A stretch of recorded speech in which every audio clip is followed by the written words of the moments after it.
Leituras em Lucas, capítulo 5. A graça e a paz de Jesus Cristo, seja muito bem-vindo a este canal que compartilha leituras, estudos, meditações e reflexões com base nos capítulos da Bíblia. Continuando a leitura do Evangelho de Lucas, vamos hoje à leitura do capítulo 5. No capítulo 5, nós vemos que aconteceu que, apertando a multidão para ouvir a palavra de Deus, estava ele junto ao lago de Genezaré, e viu estar 2 barcos junto à praia do lago, e os pescadores, havendo descido deles, estavam lavando as redes. E entrando num dos barcos, que era o de Simão, pediu-lhe que o afastasse um pouco da terra, e assentando-se, ensinava do barco a multidão. E quando acabou de falar, disse a Simão: Faze-te ao mar alto e lançai as vossas redes para pescar.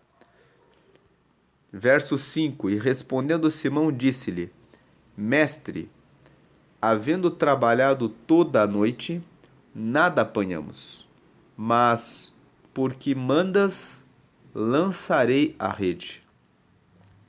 6. E fazendo assim, colheram uma grande quantidade de peixes e rompia-se-lhes a rede. 7. E fizeram sinal aos companheiros que estavam no outro barco, para que os fossem ajudar. E foram e encheram ambos os barcos, de maneira tal que quase iam a pique. Verso 8. E vendo isso, Simão Pedro prostrou-se aos pés de Jesus, dizendo: Senhor, ausenta-te de mim, porque sou um homem pecador. 9. Pois que o espanto se apoderara dele e de todos os que com ele estavam, por causa da pesca que haviam feito. 10. E de igual modo também de Tiago e João, filhos de Zebedeu, que eram companheiros de Simão. E disse Jesus a Simão: Não temas, de agora em diante serás pescador de homens.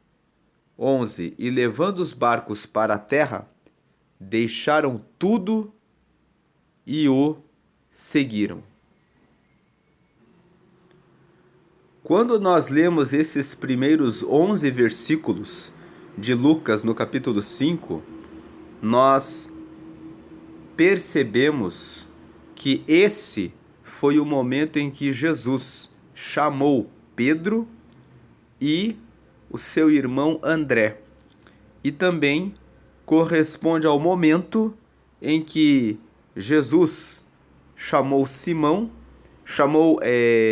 Tiago e João, que eram filhos de Zebedeu, para serem seus discípulos. Quando nós lemos o Evangelho de Mateus, nós temos a impressão de que Jesus desceu da tentação em Mateus no capítulo 4 e logo em seguida chamou Pedro e André para seguirem a ele quando estava passando pelo mar da Galileia, e que um pouco à frente ele encontrou Tiago e João, que estavam pescando com o seu pai, e que, logo que ouviram o convite de Jesus, largaram as redes e passaram a seguir a Jesus. Esse é o registro que o Evangelho de Mateus nos apresenta. Entrando aqui no Evangelho de Mateus, no capítulo 4, nós vemos que os primeiros versículos falam a respeito da tentação de Jesus, e depois nós vemos aqui no versículo 12 que logo que Jesus ouviu que João Batista foi preso, ele voltou para a Galileia, deixou a cidade de Nazaré, onde ele cresceu, porque José e Maria moravam em Nazaré, e Jesus cresceu em Nazaré. Ele nasceu em Belém. Nós já estudamos isso quando lemos Lucas, capítulo 2. e cresceu em Nazaré e depois ficou durante 2 anos no Egito para escapar da morte, quando recebeu a visita dos magos. Nós já falamos disso em Lucas, na meditação de Lucas capítulo 2. E depois de 2 anos ele voltou para as terras de Israel, mas foi habitar em Nazaré, que ficava na região da Galiléia. Depois que ele cresceu, começou seu ministério sendo batizado em Jerusalém, no Rio Jordão. E depois ele foi para esse monte onde ele foi tentado e não voltou mais para a cidade dos seus pais, mas ele foi morar em Cafarnaum, que era uma cidade marítima, uma cidade onde havia muitos pescadores. Nessa cidade onde havia muitos pescadores, na terra de Zebulon e de Naftali, nós vemos que o evangelista Mateus fala aqui em Mateus 4, versículos 15 e 16, que Jesus foi morar nessas terras, nessa cidade marítima, para se cumprir uma profecia do livro do profeta Isaías, que fala aqui no versículo 16: o povo estava sentado em trevas e viu uma grande luz, e aos que estavam assentados na região e sombra da morte, a luz raiou. Então ele começou a pregar, dizendo: arrependei-vos, porque é chegado o reino dos céus. E Jesus andando no mar da Galileia, estamos lendo Mateus capítulo 4, versículo 18. E Jesus andando junto ao mar da Galileia, viu 2 irmãos, Simão, chamado Pedro, e André, os quais lançavam as redes ao mar porque eram pescadores. E disse-lhes: vinde após mim, e eu vos farei pescadores de homens. Então eles, deixando logo as redes, seguiram-no. E adiantando-se dali, viu outros 2 irmãos, Tiago, filho de Zebedeu, e João, seu irmão, num barco com Zebedeu, seu pai, consertando as redes, e chamou-os. Eles, deixando imediatamente o barco e seu pai, seguiram-no. E percorria Jesus toda a Galiléia, ensinando nas suas sinagogas e pregando o evangelho do reino e curando todas as enfermidades e moléstias entre o povo. Quando nós lemos esse texto de Mateus capítulo 4, do versículo 18 até o versículo 23, nós temos a impressão de que Jesus estava pregando no meio da multidão e que ele, quando chamou Pedro e André, chamou primeiramente Pedro e André e depois, caminhando ali pelo mar da Galileia, encontrou Tiago e João, que eram filhos de Zebedeu. Porém, quando nós lemos o Evangelho de Lucas, no capítulo 5, que é a meditação de hoje, vamos voltar para Lucas capítulo 5. Aqui de volta em Lucas capítulo 5, nós lemos no versículo 1 até o versículo 11 que aconteceu que Jesus estava sendo apertado pela multidão porque eles queriam ouvir a palavra de Deus. E Jesus estava ali na região do Lago de Genezaré. O Lago de Genezaré recebe o nome de lago, mas ele é um pedaço que faz parte do Mar da Galileia. O Mar da Galileia é um mar, ele é bem extenso e tem um trecho que ele é chamado de Mar de Tiberíades, tem outro pedaço que ele é chamado de Lago de Genezaré. Então aqui Jesus estava no Mar da Galileia, exatamente a descrição que o evangelista Mateus apresentou no capítulo 4 que nós acabamos de ler. Lá no capítulo 4, o evangelista Mateus fala que Jesus estava no Mar da Galileia e encontrou Pedro e André e depois encontrou Tiago e João, que eram filhos de Zebedeu. Porém, Lucas, no capítulo 5, nos revela que antes de Jesus chamar Pedro e André e Tiago e João, ocorreu um milagre de uma pesca maravilhosa, que Mateus não conta para nós, mas Lucas conta para nós, que o encontro de Pedro e André e o dos irmãos Tiago e João com Jesus e que os levou a seguirem a Jesus e reconhecerem ele como Messias foi o fato de terem visto um sinal que Jesus operou na vida deles. E esse sinal foi essa pesca maravilhosa. Veja que aconteceu que, apertando a multidão para ouvir a palavra de Deus, estava ele junto ao lago de Genezaré.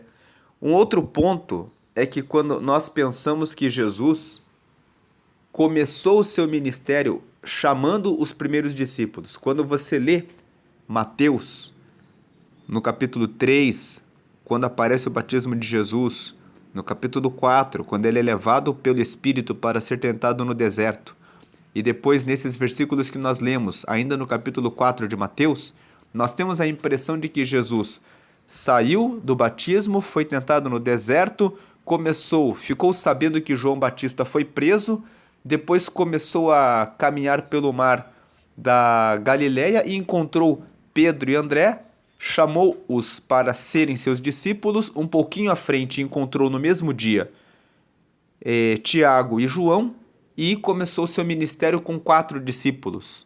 Mas quando nós lemos Lucas, nós vemos que a descrição é diferente. Quando nós lemos Lucas, vamos voltar aqui no Lucas capítulo 4. Jesus, ele voltou do Jordão, foi levado pelo Espírito ao deserto, venceu o inimigo e depois ele foi para Nazaré para ensinar a palavra. Em Nazaré, ele leu o texto de Isaías capítulo 61, quando fala nos versículos 1, 2 e 3 que ele foi ungido para pregar a palavra do reino de Deus, dizendo para todos que havia se cumprido nele a profecia de Isaías e ele ali em Nazaré não foi bem recebido, porque as pessoas de Nazaré olhavam para ele como uma pessoa comum. Ele havia crescido em Nazaré, juntamente com José, com Maria, com seus irmãos. Então Jesus, por esse motivo, saiu. Jesus vem e fala para eles que muitas pessoas no tempo de Elias estavam querendo algum sinal, mas apenas a viúva de Sarepta pôde experimentar o milagre de Deus, porque Elias foi enviado à casa dela. Na época de Eliseu havia muitos leprosos, mas só Naamã foi recebido por Deus e recebeu o milagre da cura da lepra. E Jesus, usando esses 2 exemplos do Antigo Testamento, mostra que ele era Jesus e ele estava na cidade de Nazaré, mas as pessoas não conseguiam reconhecê-lo como Jesus. Então ele foi expulso da cidade e por essa razão ele foi para Cafarnaum, para a cidade da Galileia, para começar a ensinar aos sábados. E ele ficava em Cafarnaum, ensinando nas sinagogas aos sábados, e ali ele expulsou um demônio dessa cidade. Lucas fala sobre isso no capítulo 4. E Jesus repreendeu esse demônio, versículo 35. E Jesus repreendeu, expulsou aquele demônio, e todos ficaram impressionados pelo fato de Jesus ter expulsado aquele demônio nessa cidade de Cafarnaum. Então ele entrou na casa de Pedro, curou-a da febre, orou por muitas pessoas que receberam curas e receberam a libertação. Então ele saiu e começou a pregar o evangelho nas cidades da Galileia. Quando nós lemos Lucas capítulo 4, nós vemos que o relato de Lucas, ele não é tão cronológico. E por que eu estou falando que o relato de Lucas não é tão cronológico? Porque se nós voltarmos para o capítulo 1, nós vemos que ele fala aqui no capítulo 1 o seguinte: Tendo, pois, muitos empreendido pôr em ordem a narração dos fatos que entre nós se cumpriram, segundo nos transmitiram os mesmos que os presenciaram desde o princípio e foram ministros da palavra, pareceu-me também a mim conveniente descrevê-los a ti, ó excelentíssimo Teófilo, por sua ordem, havendo-me já informado minuciosamente de tudo desde o princípio. Nesse versículo 3, nós vemos que Lucas, ele tem o objetivo de descrever o Evangelho, falando a respeito da vida de Jesus por ordem, mas ele não consegue cumprir o seu propósito de colocar todos os fatos a respeito de Jesus por ordem. Porque quando nós comparamos o texto de Lucas capítulo 4 e capítulo 5 com o capítulo 4 do Evangelho de Mateus, nós vemos que Mateus nos conta que Jesus foi batizado, Mateus capítulo 3, depois ele foi levado pelo Espírito ao deserto para ser tentado pelo diabo, Mateus capítulo 4, dos versículos 1 a 11. Depois Jesus venceu a tentação e viu que João Batista foi preso e começou a pregar. Na região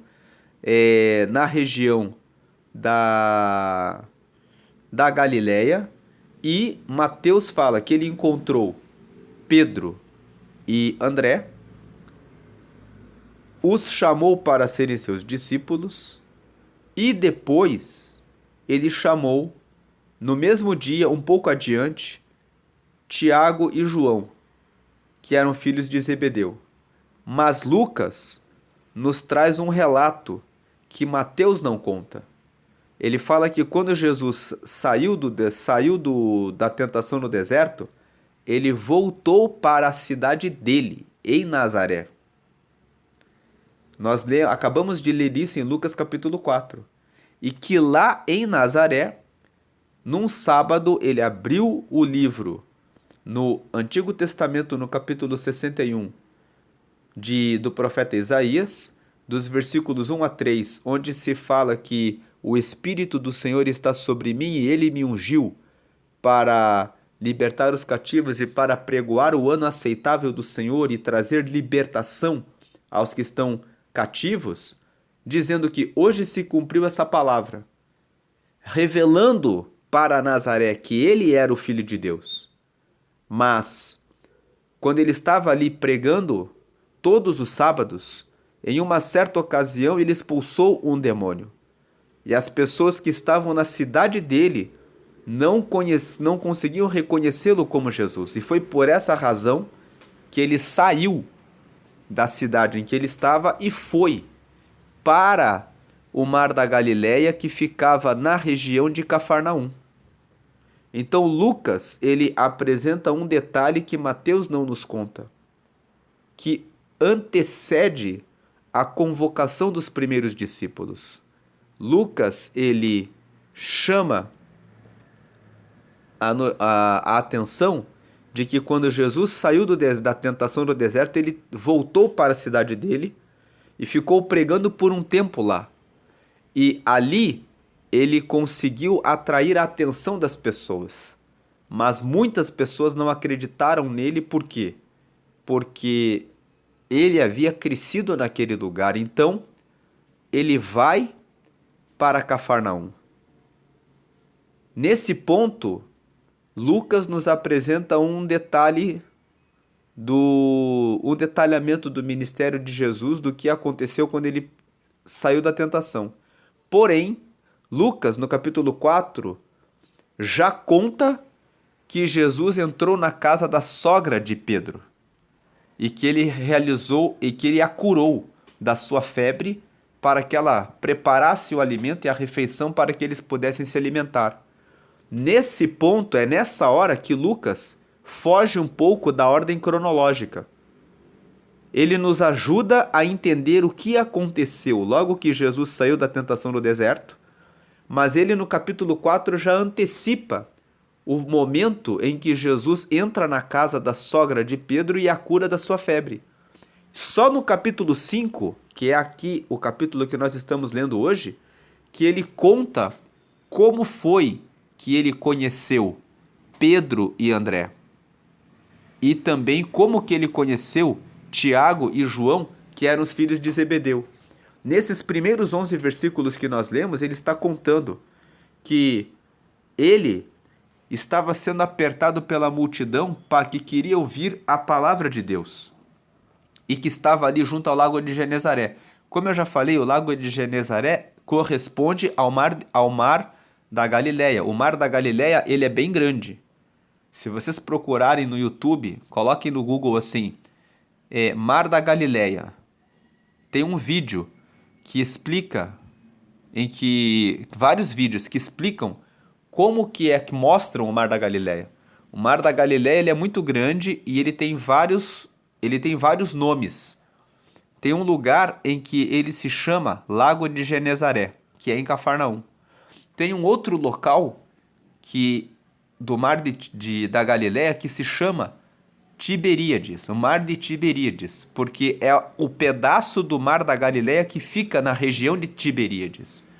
Então, quando nós lemos os evangelhos, muitas vezes aparece assim, Jesus estava próximo ao lago de Genezaré, e Jesus estava passando pelo mar de Tiberíades. Tanto o lago de Genezaré como o mar de Tiberíades fazem parte do mar da Galileia. Tem outras passagens que falam, Jesus estava passando pelo mar da Galileia. Então, entender isso nos permite compreender que Jesus passou a maior parte do seu ministério na região de Cafarnaum, que era uma cidade marítima, onde ficavam os pescadores. Então, Jesus não ficou em Nazaré, mas Lucas nos conta o que Mateus não conta. Porque quando você lê o Evangelho de Mateus, a impressão que nós temos é que Jesus saiu da tentação do deserto, e logo na sequência ele já foi para Cafarnaum e já conheceu Pedro e André, logo na sequência Tiago e João, e daí já começou a pregar em Cafarnaum.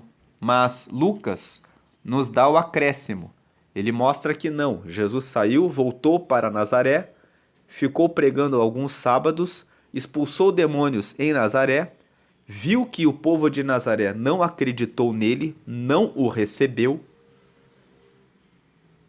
e então ele partiu, não o recebeu, porque era profético que ele não seria recebido na terra onde ele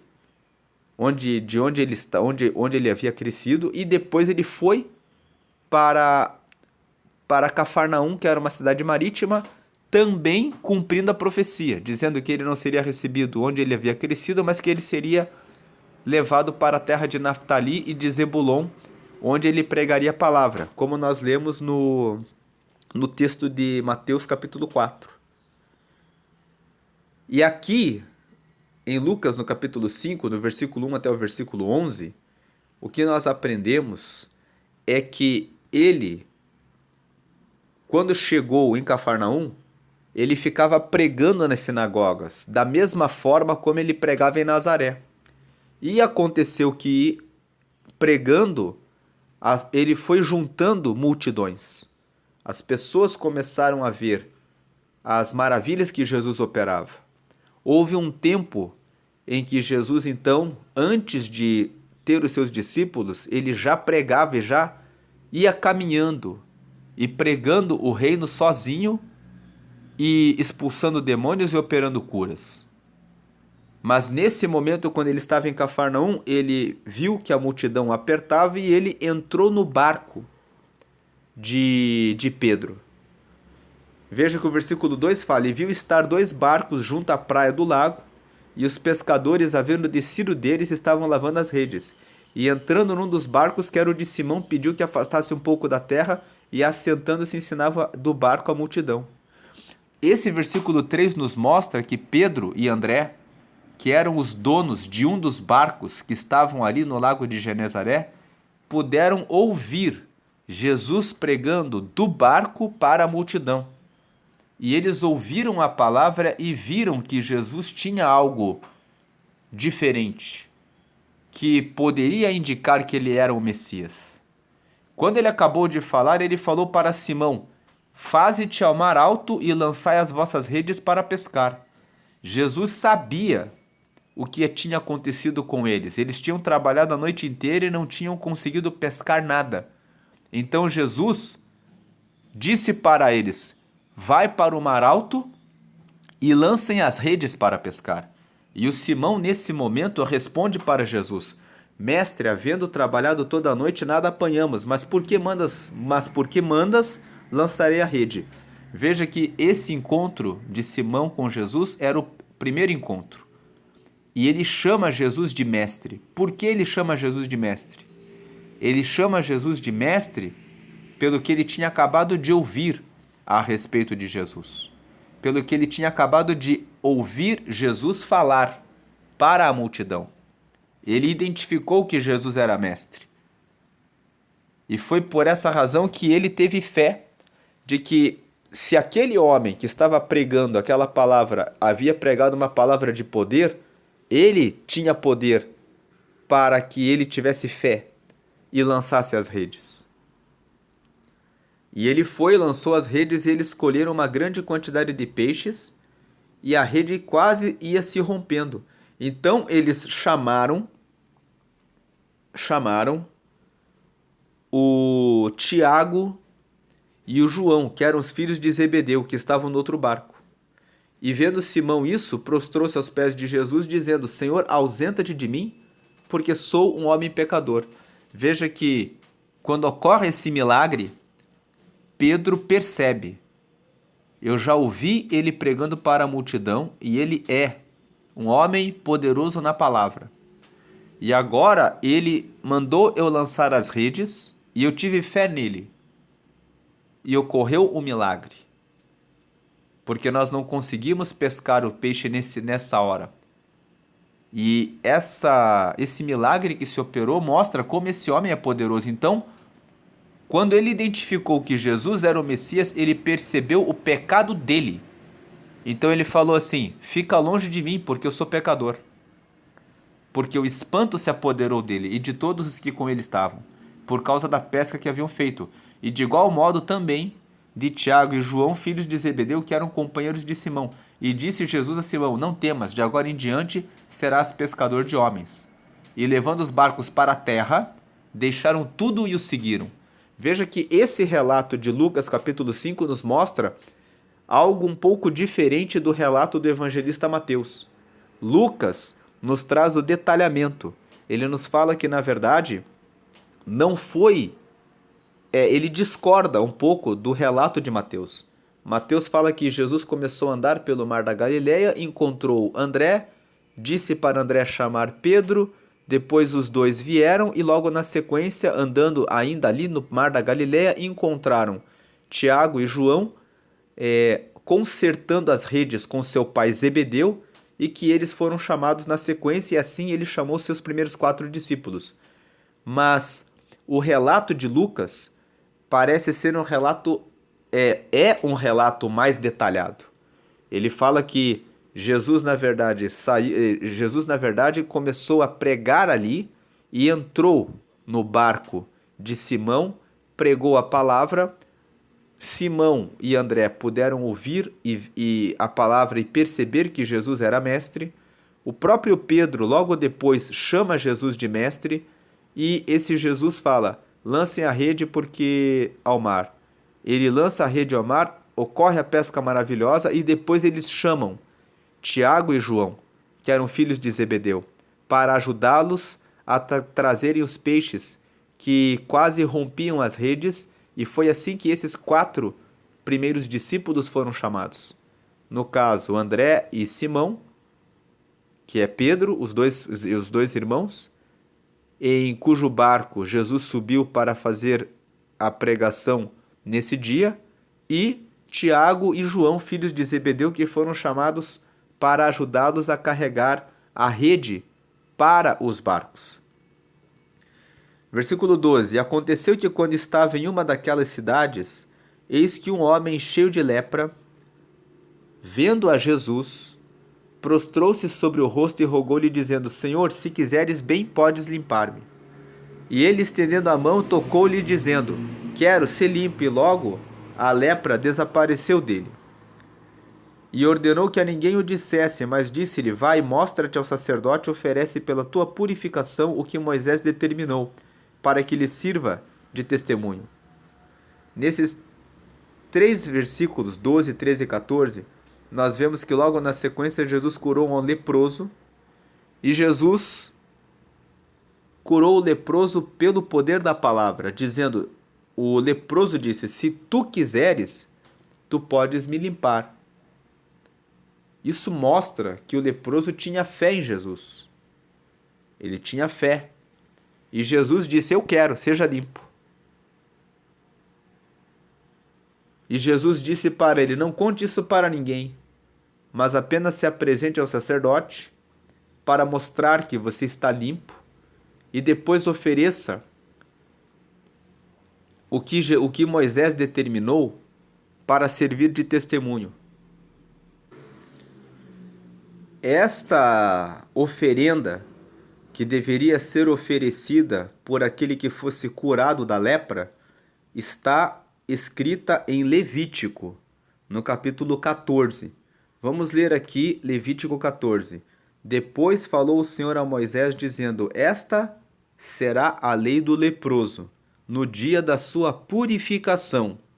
Será levado ao sacerdote. E o sacerdote sairá fora do arraial, tem que ficar do lado de fora do arraial, né? E o sacerdote examinando, eis que, se a praga da lepra do leproso for sarada, então o sacerdote ordenará que por aquele que se houver de purificar, se tomem 2 aves vivas e limpas, e pau de cedro, e carmesim e hisopo.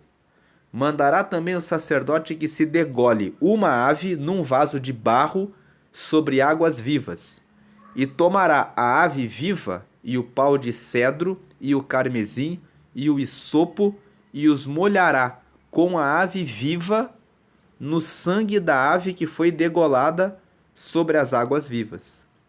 E sobre aquele que há de purificar-se da lepra, espargirá 7 vezes.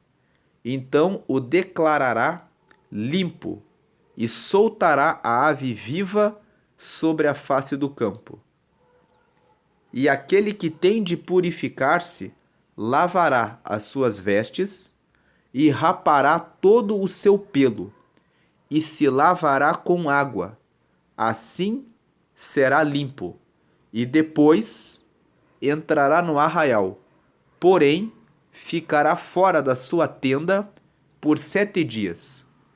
E será que ao 7º dia rapará todo o seu pelo, e a cabeça e a barba e as sobrancelhas dos seus olhos, e rapará todo o outro pelo, e lavará as suas vestes, e lavará a sua carne com água, e será limpo.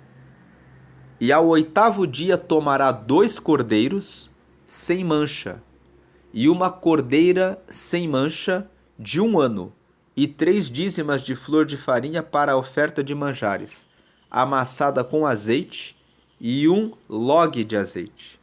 E o sacerdote que faz a purificação apresentará o homem que houver de purificar-se com aquelas coisas perante o Senhor, à porta da tenda da congregação. E o sacerdote tomará um dos cordeiros e o oferecerá por expiação da culpa, e o log de azeite, e os moverá por oferta movida perante o Senhor. Então degolará o cordeiro no lugar em que se degola a oferta pela expiação do pecado, e o holocausto no lugar santo, porque assim a oferta pela expiação da culpa e a oferta pela expiação do pecado são para o sacerdote. Coisas santíssimas são. E o sacerdote tomará do sangue da oferta pela expiação da culpa, e o sacerdote o porá sobre a ponta da orelha direita daquele que tem de purificar-se, e sobre o dedo polegar da sua mão direita e no dedo polegar do seu pé direito.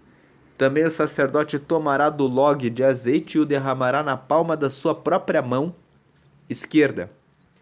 Então o sacerdote molhará o seu dedo direito no azeite, que está na sua mão esquerda, e daquele azeite com o seu dedo espargirá 7 vezes perante o Senhor.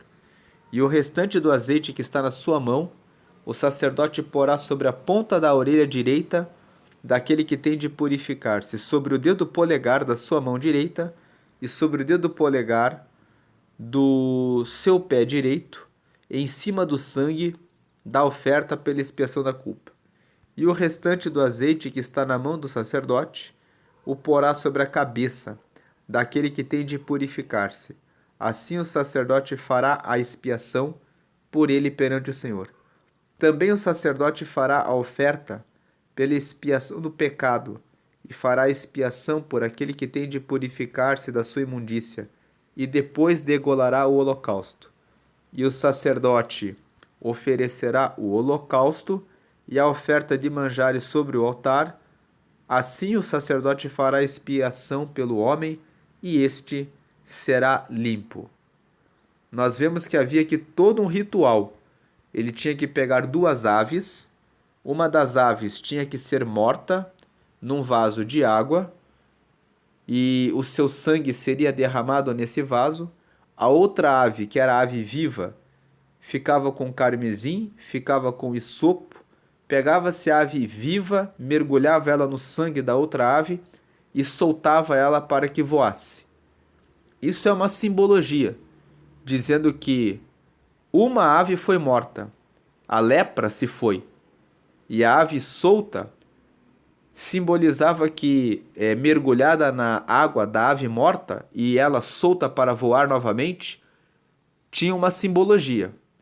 A pessoa estava com lepra, estava fora da comunidade e agora ela estava livre disso. Depois, era necessário que raspasse todo o pelo do corpo para que assegurar que a pele da pessoa estava totalmente limpa, que era observado pelo sacerdote. Se ficasse alguma contaminação daquele pelo velho, ele seria lançado fora. E simboliza uma nova vida. Depois ele tomava 2 cordeiros, e o sacerdote tinha que fazer o sacrifício de um pelo pecado, porque agora esse leproso seria apresentado a Deus. E depois oferecia o outro cordeiro para que ele fosse consagrado ao Senhor. E depois disso, ele recebia a ponta do dedo do sangue na ponta da orelha direita, na ponta do pé direito. Depois, o sacerdote recebia também o azeite, que ele mergulhava a mão dele no azeite e colocava sobre o sangue mais uma vez, na ponta direita da orelha direita e do polegar do pé direito, uma gota do azeite, simbolizando ali que ele estava sendo ungido, e depois disso, ele tinha que voltar para a comunidade e ficar 7 dias longe da tenda dele. Raspava os pelos novamente, e aí sim ele era declarado limpo. Se ele fosse pobre, aqui está no versículo 21, porém se for pobre e a sua mão não alcançar tanto, tomará um cordeiro para expiação da culpa em oferta de movimento, para fazer expiação por ele, e a dízima de flor de farinha, amassada com azeite para oferta de manjares, e 1 log de azeite, e 2 rolas ou 2 pombinhos, conforme alcançar a sua mão, dos quais um será para expiação do pecado e o outro para o holocausto. Então, se ele fosse pobre, ele podia trazer 1 cordeiro e 2 pombinhos. Se fosse rico, se tivesse condições, tinha que trazer 2 aves primeiro, para fazer um tipo de sacrifício. Depois tinha que trazer 2 cordeiras, 2 cordeiros de 1 ano. Se fosse pobre, podia trazer 1 cordeiro e 2 rolas.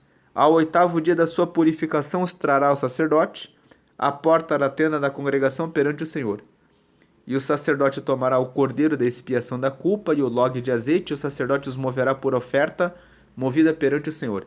Então degolará o cordeiro da expiação da culpa, e o sacerdote tomará do sangue da oferta pela expiação da culpa e o porá sobre a ponta da orelha direita daquele que tem de purificar-se, e sobre o dedo polegar da sua mão direita e sobre o dedo polegar do seu pé direito.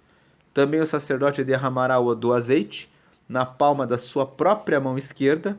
Depois o sacerdote com o seu dedo direito espargirá do azeite que está na sua mão esquerda 7 vezes perante o Senhor. E o sacerdote porá do azeite que está na sua mão,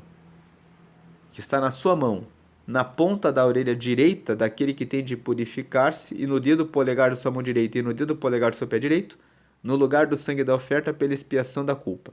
E o que sobejar do azeite que está na mão do sacerdote porá sobre a cabeça do que tem de purificar-se para fazer expiação por ele perante o Senhor.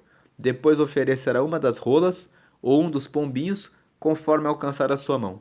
Do que alcançar a sua mão, será um para expiação do pecado e o outro para o holocausto, com a oferta de manjares, e assim o sacerdote fará expiação por aquele que tem de purificar-se perante o Senhor.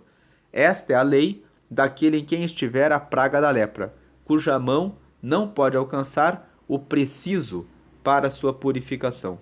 Então nós vemos aqui em Levítico capítulo 14 como que era o procedimento para a purificação do leproso. Então ele é esse aqui. Vamos voltar agora para Lucas capítulo 5. Voltando aqui para Lucas no capítulo 5 e falando um pouquinho a respeito desse sacrifício pelo leproso, nós podemos dizer, percebam que a pessoa que era leprosa tinha que trazer 2 aves. Uma ave era morta no sangue e a outra ave era mergulhada no sangue da ave morta. A ave morta simbolizava a velha vida do leproso. O leproso tinha uma vida em que ele era considerado como morto perante a comunidade. A ave morta simbolizava a velha vida agora se foi. Essa vida morreu, por isso uma ave era sacrificada. A outra ave era mergulhada no sangue da morta e era solta, simbolizando, a partir de agora você recebeu uma nova vida. O carmesim era para simbolizar o quê? Agora você tem uma nova vida. O hisopo significa agora você está limpo. Depois pegava as 2 cordeiras. Uma cordeira era oferecida como sacrifício pelo pecado do leproso, para que ele fosse purificado.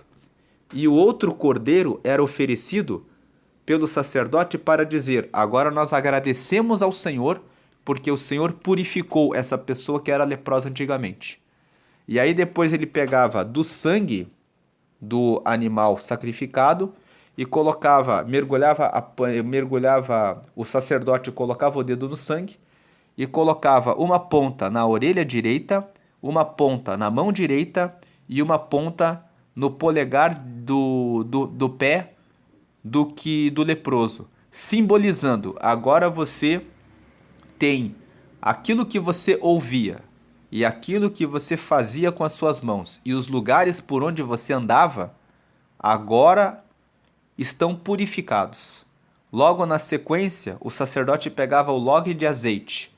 Ele jogava uma parte do azeite na mão esquerda e com a mão, o indicador da mão direita dele, ele colocava o dedo para tocar no azeite que ele tinha jogado na mão esquerda, para pegar o azeite e colocar em cima do sangue, no ouvido direito, na mão direita, no polegar direito e no polegar do pé direito do leproso, simbolizando: o sangue ficou no passado, agora você recebe a presença de Deus, porque o azeite simboliza a presença de Deus. Agora você está pronto para ouvir novas coisas. Você ouvia desprezo quando você era leproso. Agora você está pronto para entrar na comunidade e você vai poder estar conversando com as pessoas. A sua mão agora está pronta para você trabalhar no meio da comunidade. E agora o seu pé está sendo ungido com óleo, porque agora você pode andar por novos caminhos, andar por novos lugares. Podemos dizer que a interpretação de Levítico 14 é essa. O leproso, ele tinha uma vida manchada pelo sangue, pela sujeira da lepra. Mas agora ele recebia o azeite. Agora ele estava purificado da lepra. Ele estava pronto para ouvir boas notícias, para fazer novas obras e para andar por novos caminhos. Voltando agora para Lucas, finalizando essa história aqui, Jesus veio e disse para ele: vai e oferece, né? Versículo 14 aqui. Vai e mostra-te ao sacerdote e oferece pela tua purificação o que Moisés determinou, para que lhe sirva de testemunho. Jesus aqui disse para que o leproso não contasse a ninguém que ele havia curado esse leproso, porque o objetivo de Jesus não era tornar-se famoso. O objetivo de Jesus era realmente cuidar da alma daquele leproso. E era isso que Jesus estava querendo mostrar para o leproso. Ele estava dizendo assim: não se preocupe em falar a meu respeito, dizer que você recebeu uma cura, que fui eu que fiz. Se preocupe em se apresentar ao sacerdote, se preocupe em ser apresentado para Deus, para que a sua vida agora seja realmente transformada e mudada. Antes de você poder falar a respeito desse milagre, você vai ter tempo lá na frente, depois que você se purificar, você vai poder falar. Mas agora que você acabou de ser curado, agora que você acabou de ser purificado, a preocupação primeira tem que ser se apresentar ao sacerdote, oferecer aquilo que Moisés determinou como sacrifício para que você realmente esteja pronto para ouvir novas notícias e as suas mãos estejam prontas para fazer novas obras e os seus pés estejam prontos para ir, para fazer as novas, encontrar novos caminhos. Aí sim, você vai poder falar a respeito desse milagre que foi operado sobre você. Isso nos traz um ensino na prática, uma aplicação prática, que muitas pessoas acabam de conhecer Jesus, acabam de receber um milagre, mas elas ainda estão no pecado. Um exemplo, a mulher samaritana tinha tido 5 relacionamentos e estava no 6º relacionamento com o homem. João, no capítulo 4, conta a história de Jesus, quando ele chega a um poço e uma mulher está ali tirando água, num horário em que as pessoas não vinham buscar água. E aquela mulher ia buscar água naquele horário porque ela era mal falada. Era uma mulher que tinha tido 5 maridos, 5 homens, nenhum deles foi marido dela, e ela estava tendo um relacionamento com um 6º homem que também não era marido dela. Então ela ia ali tirar água numa hora em que as pessoas não iam lá, para que ela não fosse julgada. Mas Jesus estava lá, e Jesus vai e pede um pouco de água para ela. E ela fala: como tu, sendo judeu, pedes a mim que sou samaritana água? Porque aquela mulher, além de ser uma mulher mal falada, ainda tinha mais uma complicação. Ela era samaritana. E os judeus não falavam com samaritanos. Então ela tinha mais um motivo para se preocupar em que Jesus estivesse falando com ela. E essa história da mulher samaritana nos traz um ensinamento. Muitas pessoas querem chegar até Jesus e elas pensam assim: mas eu já enganei muitas pessoas. Além disso, eu já me prostituí, além disso, eu já adulterei, além disso, eu já enganei. Mas Jesus não se importa com o número de pecados que você já cometeu nessa vida. Ele simplesmente é o Filho de Deus e tem todo o poder de perdoar os pecados de todos aqueles que chegam até ele. Assim como ele limpa uma pessoa que tem lepra por todo o corpo, ele limpa todo o corpo do leproso, ele limpa todas as pessoas de todos os seus pecados.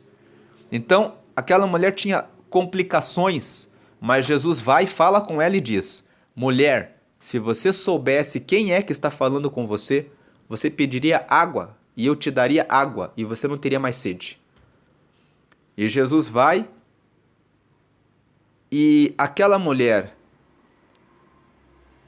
recebe uma revelação. Jesus fala assim: me traga o seu marido. E ela fala assim: eu não tenho marido. E Jesus fala: bem disseste, mulher, porque já tiveste 6 maridos. E aquele com quem você vive hoje também não é seu marido. E aí a mulher fala assim: vejo que és profeta. Ela fica maravilhada de ver que Jesus falou a respeito da vida dela, sem que ela ia ali para pegar a água em um horário em que ninguém ia, justamente para ocultar a sua vergonha, mas Jesus vem e revela: eu sei da sua vida, eu conheço a sua história.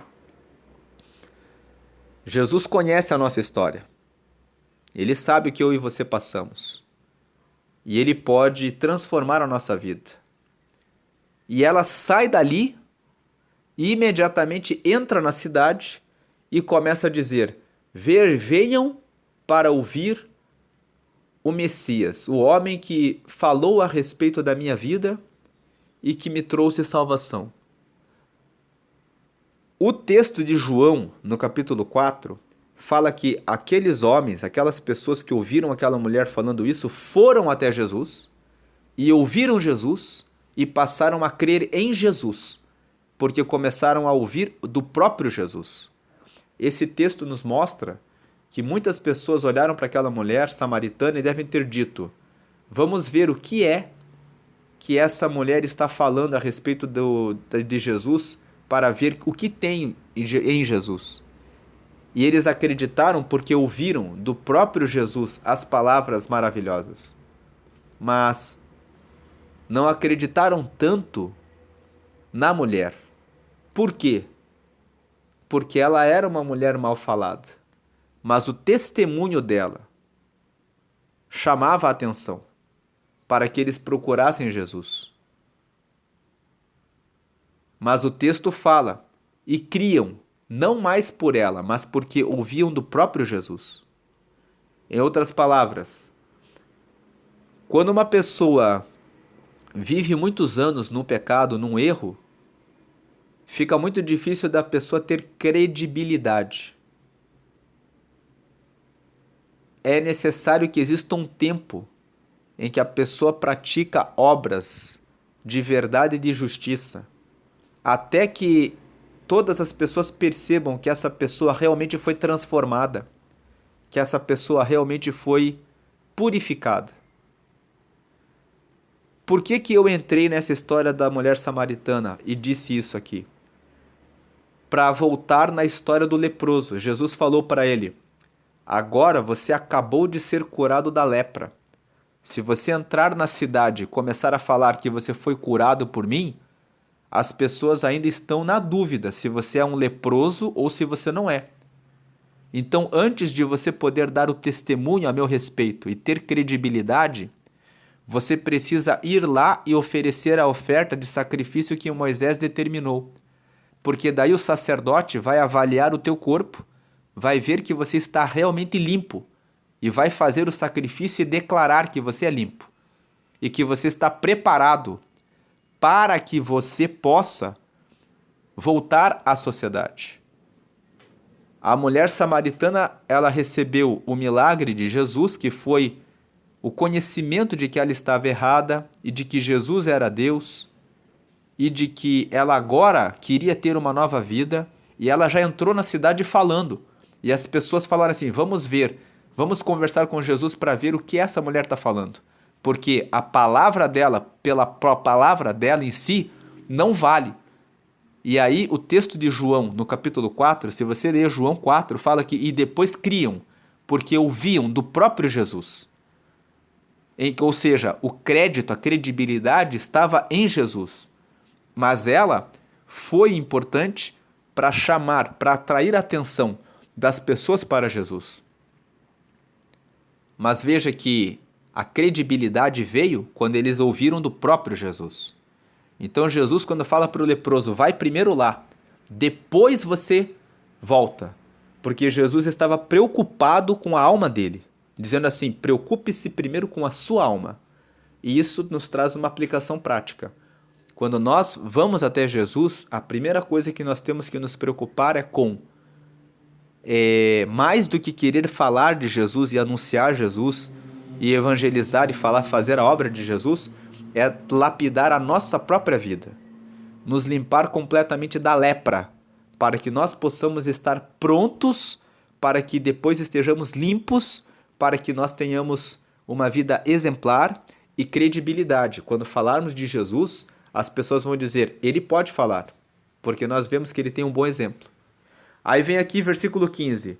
Jesus não precisa que você seja tão apressado em já contar a respeito do milagre dele. Veja que o versículo 15 fala: porém a sua fama se propagava ainda mais, e ajuntava-se muita gente para o ouvir e para ser por ele curada das suas enfermidades. Jesus é tão poderoso que ele não precisa que eu, que acabei de ser limpo e purificado da lepra e do pecado, que acabei de aceitar a Jesus, que estou nos primeiros passos da conversão, já tenha que sair por aí falando a respeito do nome dele. Ele tem o poder e ele já tem muitos filhos dele que já estão em níveis avançados de credibilidade anunciando o reino e proclamando o evangelho. Eu tenho o tempo para que eu possa participar dos estudos bíblicos e me limpar, me santificar, para que eu esteja pronto para que depois eu possa entrar no campo para anunciar o reino. Jesus não precisa que eu anuncie o nome dele. Jesus disse que se os filhos não clamarem, as pedras clamarão. Em outras palavras, Jesus Deus, ele tem formas de acessar o coração do homem para falar ao homem, mesmo que eu não possa falar nesse momento. Ele não carece que nós preguemos o reino dele. Ele nos chama para pregar o reino dele, nos convida para isso. Mas ele sabe quando nós estamos prontos. Ele trabalha primeiro em nós. Jesus está muito preocupado em trabalhar no meu caráter, no seu caráter, para que nós estejamos prontos, para que possamos avançar. Versículo 16. Porém, ele retirava-se para os desertos e ali orava. Jesus, ele se preocupava, veja que Jesus, ele fazia a mesma coisa com ele. Eu preciso me separar para buscar a Deus, para que eu esteja pronto para continuar fazendo a obra de Deus. Ele se retirava para os desertos. Tem muitas pessoas que querem ficar trabalhando na obra direto e depois elas acabam se quebrando. Elas acabam sofrendo consequências porque elas não param para recarregar as baterias. Elas não param para jejuar, para orar, para se renovar na fé, para que possam ter força espiritual, para continuarem a fazer a vontade de Deus. Versículo 17. Aconteceu que em um daqueles dias estava ensinando, e estavam ali assentados fariseus e doutores da lei que tinham vindo de todas as aldeias da Galiléia e da Judéia e de Jerusalém. E a virtude do Senhor estava com ele para curar. Veja que Jesus atraía tanta atenção das pessoas que até os que eram religiosos, que eram os fariseus e os doutores da lei, quando o texto aqui fala de doutores da lei, eram aqueles que conheciam bem as Escrituras, o Antigo Testamento. E eles vinham de todos os lugares, até da Judéia, e também vinham de Jerusalém. Veja, eles vinham de Jerusalém, lá da capital, até onde Jesus estava. E esse lugar aqui era Cafarnaum, que era uma cidade marítima. Eles vinham de outros lugares para ouvirem o que Jesus estava ensinando. Porque ouviam notícias a respeito das curas, dos milagres que ele operava. Então eles vinham e Jesus estava com esse sinal. E eis que uns homens transportaram numa cama um homem que estava paralítico e procuravam fazê-lo entrar e pô-lo diante dele.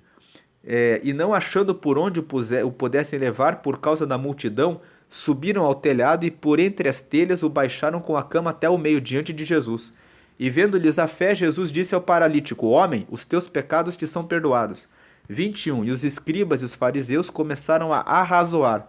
Arrazoar significa, começaram a conversar entre si, argumentando, dizendo: quem é esse que diz blasfêmias? Quem pode perdoar pecados senão Deus? Jesus disse: perdoados te são os pecados, justamente na frente deles, para mostrar: eu sou Deus, eu sou o Verbo, eu estou com Deus, eu tenho o poder de perdoar pecados, porque eu sou Deus. Jesus estava revelando para eles que era Deus.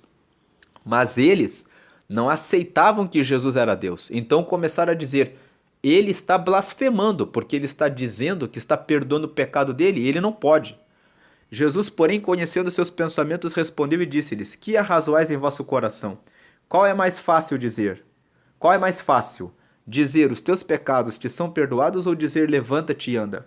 Versículo 24. Ora, para que saibais que o Filho do Homem tem sobre a terra poder de perdoar pecados, disse ao paralítico: eu te digo, levanta-te, toma a tua cama e vai para a tua casa.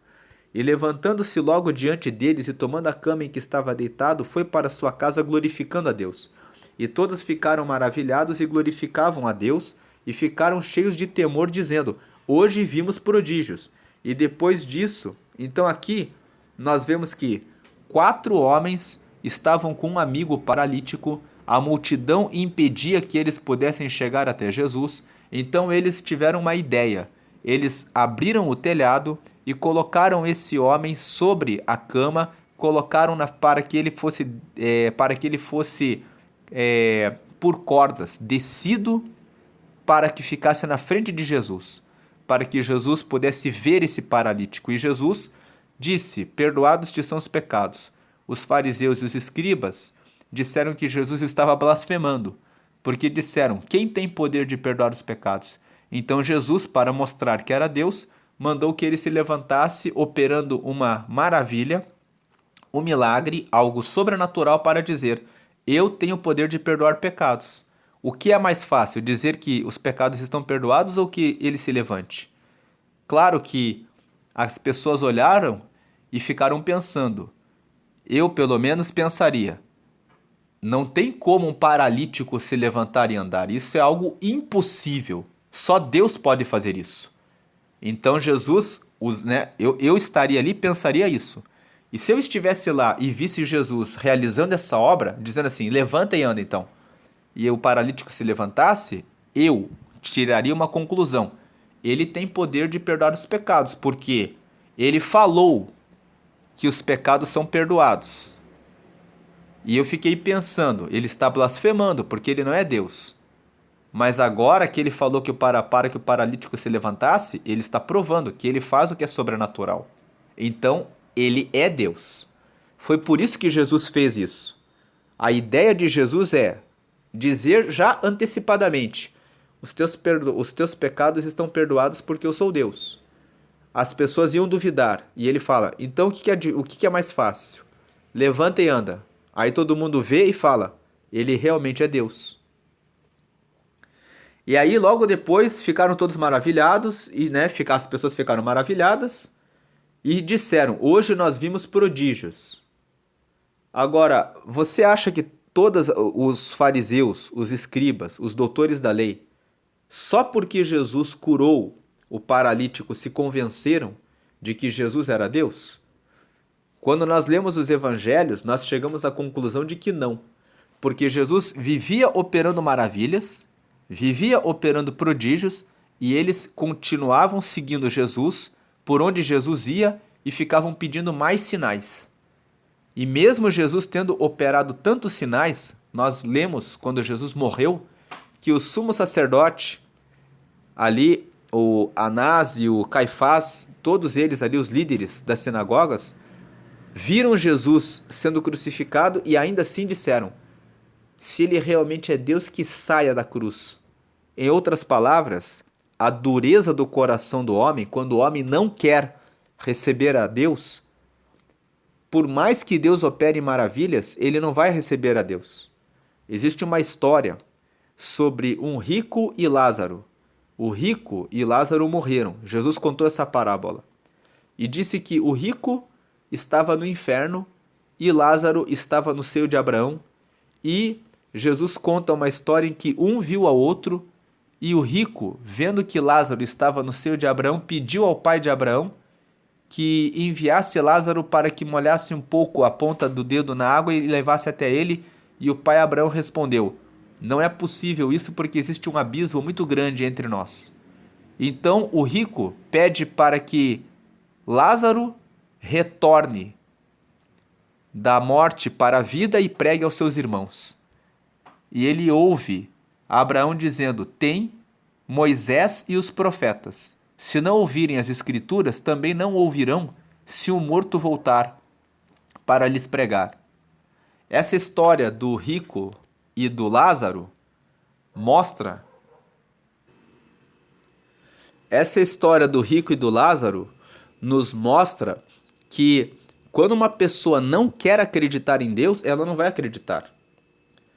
O que Abraão fala para o rico, na verdade, é que mesmo que o Lázaro ressuscitasse e dissesse: olha, o irmão de vocês mais rico já está no inferno e eu voltei aqui só para dizer a vocês, para entregar um recado para vocês, de que vocês devem receber a Deus para que vocês alcancem os céus, eles não iam acreditar. Assim também os escribas e os fariseus não acreditavam em Jesus, por mais que Jesus operasse milagres, até que chegou um ponto em que Jesus disse: nenhum sinal vos será dado. As passagens bíblicas, essa história do rico e do Lázaro, está em Lucas, no capítulo 16, a partir do versículo 19. E a passagem que mostra que Jesus falou com os fariseus, dizendo que uma geração incrédula pede um sinal, mas nenhum sinal lhe será dado, está em Mateus. Está em Mateus no capítulo 12. Mateus no capítulo 12, nós vemos essa história. Agora voltando aqui para o versículo 27, Lucas capítulo 5, né? E depois disso, depois que Jesus curou esse paralítico, que foi colocado dentro da casa pelos seus amigos, ali subindo, uma outra lição que nós podemos tirar dessa história do paralítico é: tenha amigos que realmente você pode contar. Veja que ele era paralítico, mas porque ele tinha bons amigos, ele conseguiu ser posto diante de Jesus para receber a sua cura. Pense nos amigos que você tem. Os seus amigos são pessoas que querem que você continue paralisado na vida? Ou são pessoas que querem ajudar você, carregar você, ajudar você? E os seus amigos levam você para onde? Esses amigos queriam ajudar o seu amigo paralítico e levaram esse amigo para Jesus. Se os seus amigos paralisam a sua vida e levam você para a bebedice, para a prostituição, para o adultério, estão levando você para a perda da sua vida. Pense sobre os seus amigos.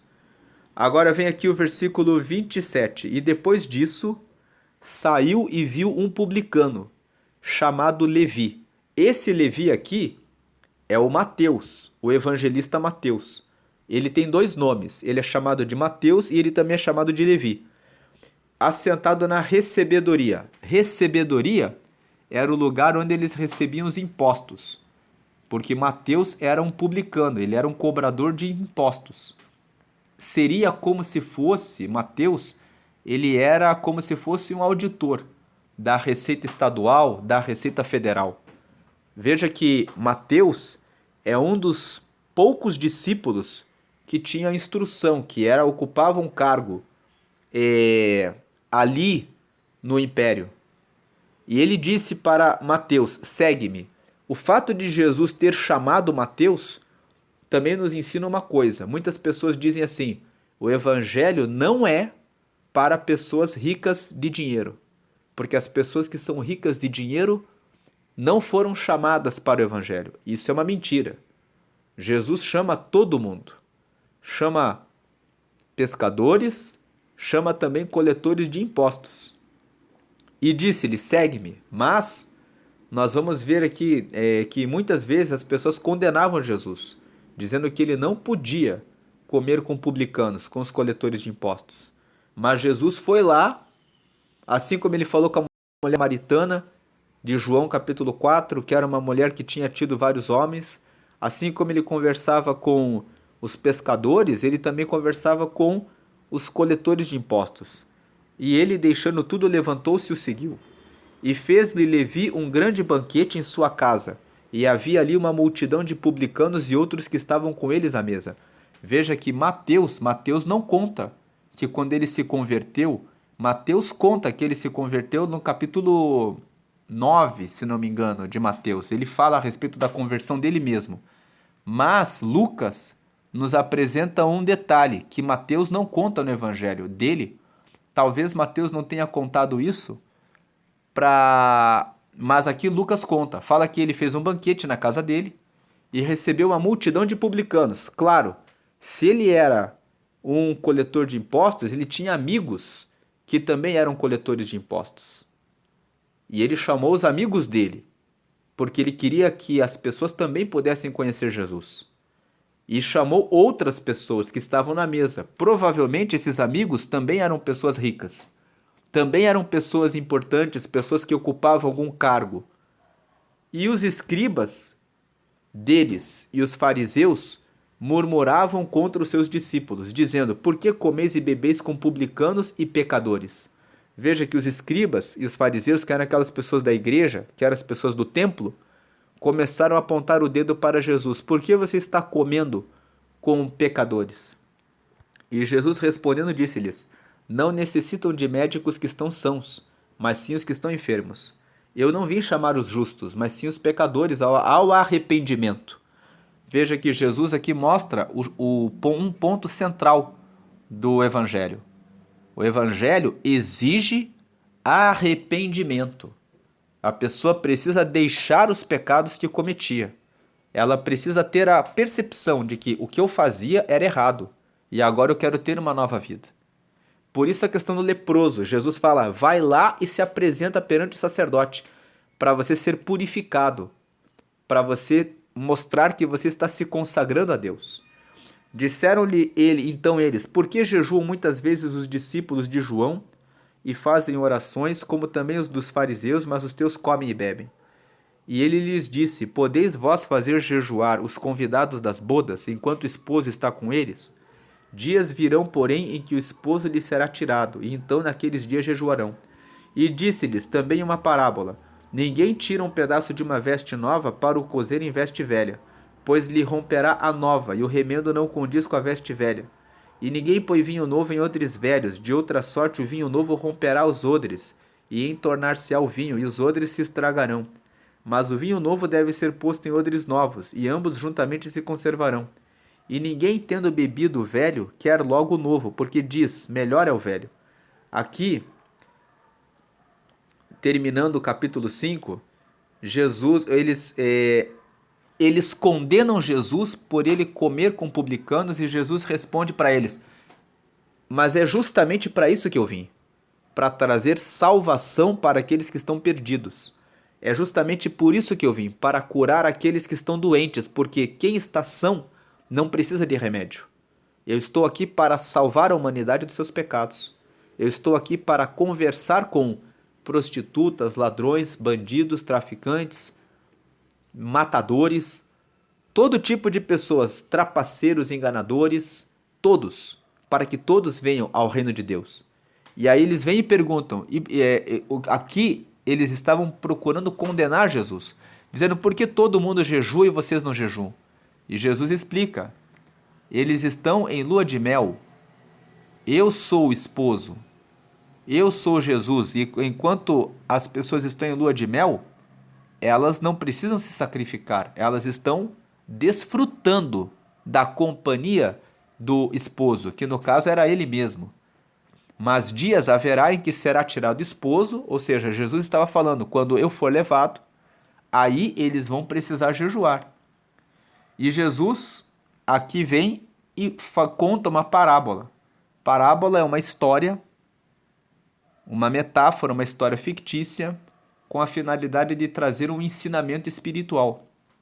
Jesus ali fala para eles que existem vestes novas, que ninguém coloca pano novo, remendo, que não condiz com a veste velha. E ninguém coloca vinho novo em odre velho, porque o odre velho vai ser rompido. Você precisa colocar o vinho novo num odre novo, porque o odre novo tem força suficiente para suportar o vinho novo, enquanto que o velho não suporta o vinho novo. E ele fala da mesma forma, eles estão recebendo informações novas. Eles estão aprendendo a ter uma nova vida. Então eles estão recebendo vestes novas, que é a mudança de vida, a transformação da vida pelo contato que estavam tendo com Jesus, aprendendo uma nova forma de viver, aprendendo novos hábitos, aprendendo novos costumes, aprendendo novas coisas que precisavam aprender, para que então pudessem ficar totalmente consagrados a Deus. Assim acontece com a nossa vida quando nós temos a nossa conversão. Nós somos como odres velhos, como vestidos velhos. Estamos com as nossas roupas velhas, com os nossos hábitos, com os nossos costumes, com as coisas erradas que falamos, com os palavrões, as mentiras, os adultérios, as pornografias, as mentiras, os erros, os enganos. E quando nós aceitamos a Jesus, nós carregamos tudo isso conosco, que são os nossos vestidos e os nossos odres velhos, e bebendo o vinho velho, que corresponde àquilo que nós tomamos no nosso dia a dia. Mas para antes de Jesus derramar o vinho novo, ele vai nos limpando, ele vai nos trazendo novas vestes, ele vai nos colocando novos odres, para que nós possamos suportar o vinho novo, que é o vinho do Espírito Santo, que traz a alegria do Espírito Santo, que traz uma nova vida para nós, que nos faz viver agora com novos hábitos, no hábitos de oração, leitura da palavra, pregação do reino de Deus, purificação, santidade e renovação em Deus, para suportar a santidade, os pensamentos puros e retos, a prática da justiça, as palavras de sabedoria, a paz e a harmonia, a alegria que vem de Deus. Para carregarmos tudo isso, nós precisamos de vestes novas, vestes espirituais novas. Precisamos ser pessoas novas, transformadas por Deus. E é isso que Jesus estava dizendo para eles. Estava dizendo que estava pregando uma palavra nova e que essa palavra nova era para que a pessoa pudesse beber do vinho do Senhor. Era necessário que ela tivesse veste nova e odre novo. Por quê? Versículo 39. Ninguém tendo bebido o velho quer logo o novo. Não tem como uma pessoa que está acostumada a falar palavrão durante todo o tempo, que está acostumada a beber, que está acostumada a fumar, que está acostumada a se prostituir, que está acostumada com a pornografia, do dia para a noite dizer: é agradável eu ficar livre de pornografia, é agradável orar, é agradável ler a palavra, como é agradável e me alegrei que eu pude estar na presença do Senhor. A pessoa que tem bebido o vinho velho não quer logo o novo, mas ela vai dizer: a melhor é o velho, melhor eu ficar nos meus hábitos antigos. Só depois de um tempo, sendo transformado, santificado, lapidado, purificado, recebendo o que corresponde à troca dos vestidos, que corresponde à troca dos odres, é que se suporta o ambiente de festa com Deus. É que se suporta ao receber o vinho novo. Essa é a meditação de Lucas capítulo 5. Eu espero que tenha conseguido comunicar aqui uma boa palavra ao seu coração, que você realmente tenha sido edificado por Deus e que você receba mais revelação, conhecimento, sabedoria, entendimento e comunhão com a revelação de Jesus Cristo e com a presença do Espírito Santo na sua vida. Que Deus abençoe a sua vida e que você receba a graça, a renovação, a paz de Jesus Cristo. Curta esse vídeo, comente, Compartilhe o seu testemunho aqui, porque quando você deixa o seu comentário, muitas pessoas podem ser alcançadas para o reino. Naquilo que Deus tocou na sua vida e te transformou, de repente você estava paralisado na sua vida, em alguma área, e Deus realizou um milagre, como aconteceu na vida desse paralítico. De repente algum amigo te ajudou e você pode compartilhar. Curta, comente e compartilhe esse vídeo com outras pessoas. Quando você compartilha, você está realizando o transbordo. Transbordar é quando você recebe para você, você enche a sua vida e você faz o bem para as outras pessoas, compartilhando o vídeo, compartilhando a mensagem, para que as outras pessoas, quando você comenta os seus testemunhos aqui, você está transbordando também, para que outras pessoas também vejam o que Deus realiza e faz na vida de pessoas comuns, como eu, como você, né? Como Jesus opera no dia a dia, como ele operava quando ele estava na terra. Ele ficava operando, estava ali alcançando as pessoas. E quando você compartilha, você comenta o seu testemunho, as pessoas podem ver que Deus está operando o tempo todo, todos os dias. E quando você compartilha o vídeo, você alcança mais pessoas para o reino de Deus. Deus abençoe a todos, que você receba vestidos novos, odres novos, para experimentar a alegria, a força, a bondade e o amor de Deus, hoje e sempre, até a eternidade. Amém e amém.